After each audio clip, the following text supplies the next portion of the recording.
All right, so let's go over low back. What happens when you have a little bit of an injury from picking something up, or maybe, like in your case, history of disc bulge? What goes on, why things start hurting, and the plan moving forward. So, on the back of this, if you can see this white part, that's actually just fascia that connects your lat down. So, I'm actually going to take a layer off and look underneath here. Let's see, and you're gonna see how it removes the glutes also when I do that. All right, so you have more fascial attachments down here. These muscles actually span the length of your spine. Some of them go all the way up to the head, actually. So what happens when you've got a bout of that intense pain that you felt when you were lifting those pots? Everything around the spine, its main job is to kick in and say, hey, whoa, we need to protect the spine. So it kind of seizes up and gets really tight. Now, if we go even deeper in here, you'll see this guy. It runs like all the way up here. And then you actually have some deeper muscles that actually go in between your spine, like in between the little parts of it. So if you look from the side, and then you've got little baby ones that go in between here. So what happens when you bend forward, pick something up? You can strain these little tiny guys just a little bit, and you can actually strain a little bit of this ligament, if you can see that green thing. So it takes, anywhere from 2 to 4 weeks to get fully over a mild strain like that, if it's just muscular. Now, over here on the side is your quadratus lumborum. I kind of poked in on you there, and it was not the most comfortable thing.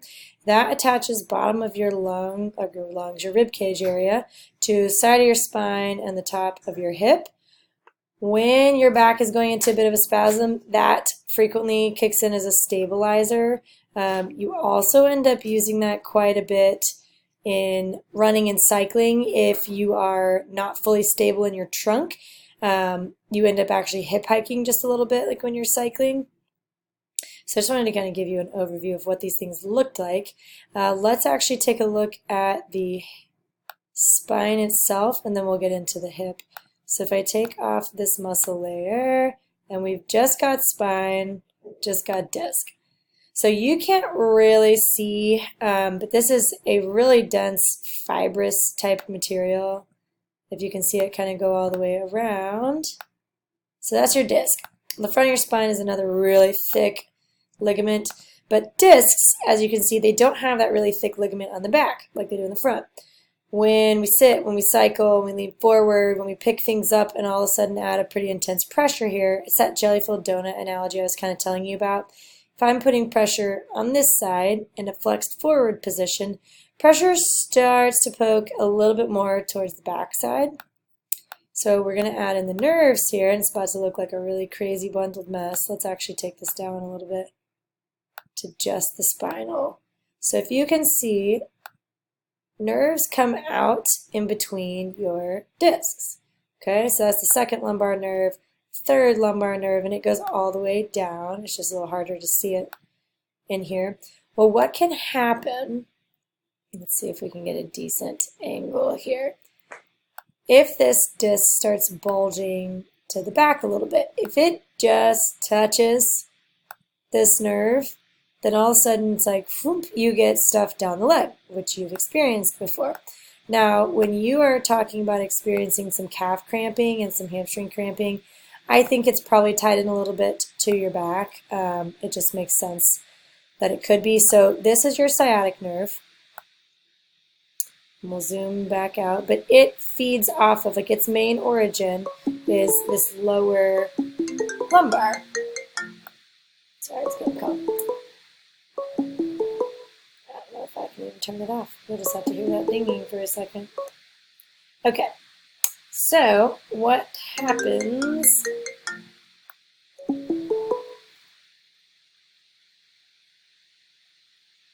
Hold on.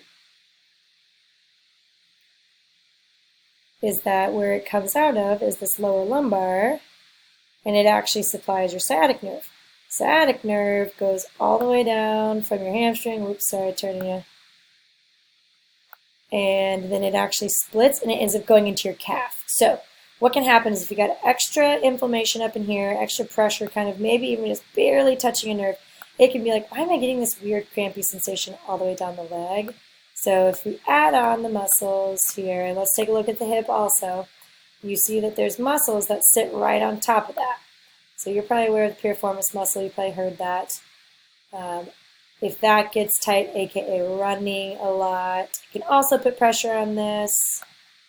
We'll add in the rest of the glutes just so you can see, but then if we add on the rest of the nerves, you can see how they end up having these little branches that go all the way down.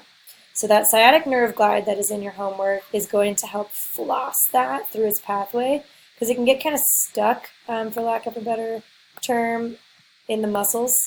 And then wherever there's an adhesion, which sometimes it's up here in the hamstrings and you'll feel it like right up by your sit bone. Sometimes it's down farther in the calf. You'll just feel some funky sensations. So that addresses that. Now the only other thing I really wanted to look at is hip flexors. So they live on the front side of your hip, your iliacus, and let's take off a little bit of muscle so you can see what I'm talking about. Okay, so your iliacus, where I was pressing on you today, it sits right here in this kind of bowl of your hip bone. It is what you commonly use in running and cycling, any of that up pulling. And then your psoas, the really deep one I poked on that you did not enjoy, is actually the main stabilizer from upper body to lower body.